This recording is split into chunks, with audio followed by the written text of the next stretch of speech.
Halo, salam farmasi muda. Dalam kesempatan kali ini, kami dari kelompok 22 akan mencoba untuk memaparkan sedikit materi tentang tanin. Semoga dapat dipahami.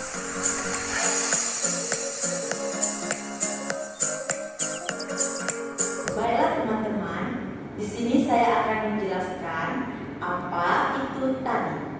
Tanin merupakan salah satu jenis senyawa yang termasuk ke dalam golongan polifenol yang banyak dijumpai pada tumbuhan. Secara umum, tanin didefinisikan sebagai senyawa polifenol yang memiliki berat molekul lebih dari 1000 dan dapat membentuk senyawa kompleks dengan protein.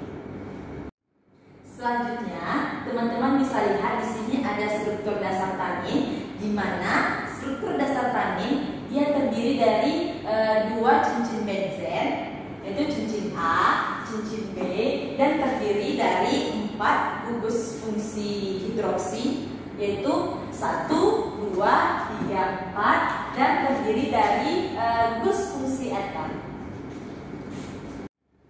Selanjutnya, klasifikasi tanin.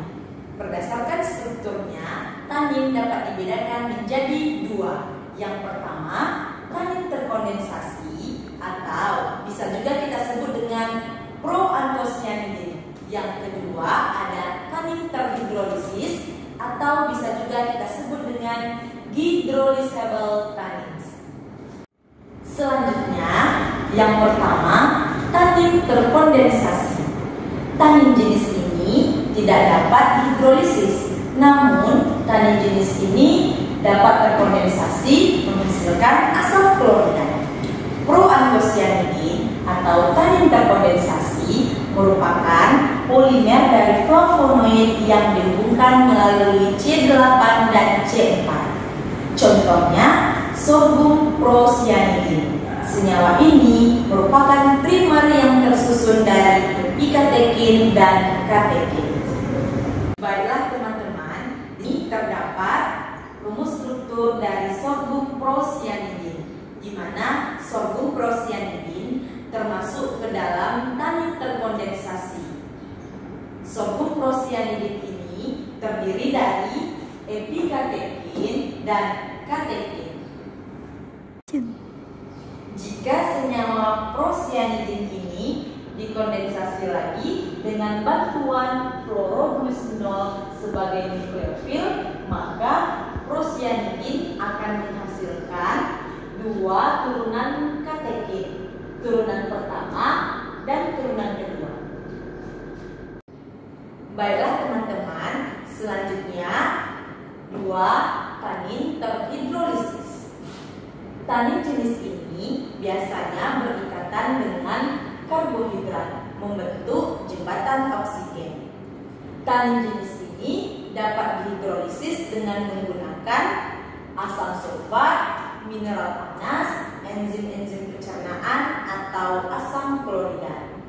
Contoh dari senyawa tanin terhidrolisis adalah galotanin, yang merupakan senyawa gabungan dari karbohidrat dengan asam galat.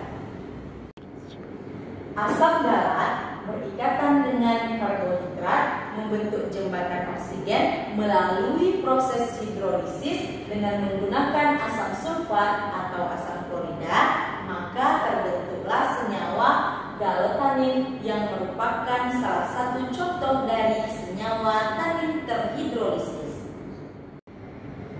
Selain membentuk galotanin, 2 asam galat juga dapat membentuk L-gitanin sederhana yang juga disebut dengan hexahydroxydifenic acid, di mana apabila senyawa hexahydroxydifenic acid ini dilarutkan di dalam air, dia akan terurai menjadi L-git acid.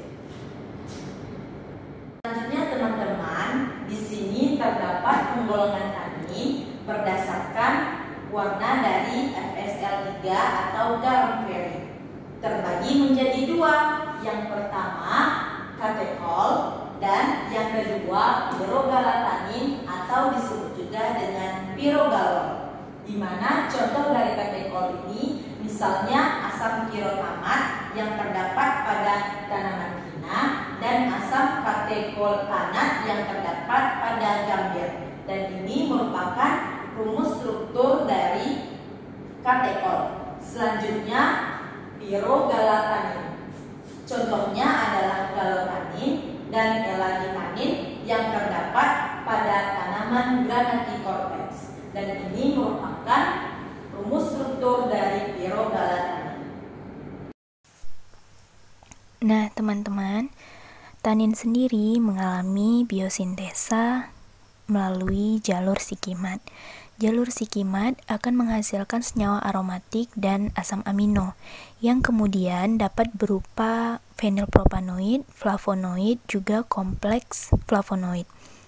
Flavonoid sendiri selain berasal dari fenilpropanoid juga berasal dari poliketida, di mana poliketida ini terbentuk dari malonyl-CoA yang berada dalam jalur pirufat. Biosintesa asam galat dengan prekursor senyawa fenilpropanoid yaitu fenilalanin. Fenilalanin akan diubah menjadi asam sinamat.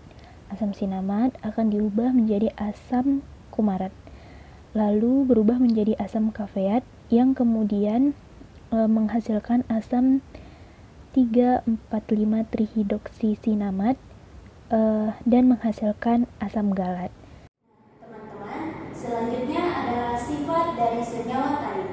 Secara fisika, tanin memiliki rasa yang asam dan sepat, tidak dapat mengkristal, dan dalam air membentuk koloid. Tanin dalam alkaloid dan gelatin akan membentuk endapan. Tanin larut dalam pelarut organik yang polar, memiliki berat molekul 500 sampai 3000. Tanin akan mulai terurai pada suhu 98,8 derajat Celcius. Dan tanin akan terlihat gelap apabila terkena cahaya atau dibiarkan di udara terbuka. Nah, teman-teman, bagaimanakah pemanfaatan tanin di dalam bidang farmasi? Yang pertama, tanin digunakan sebagai antibakteri.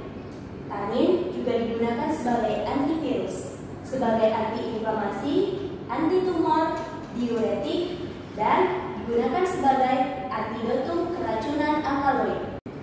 Tanin bisa kita dapatkan dari beberapa tumbuhan. Berikut adalah contoh tanaman penghasil tanin. Di antaranya adalah Centella asiatica atau disebut juga dengan pegagan.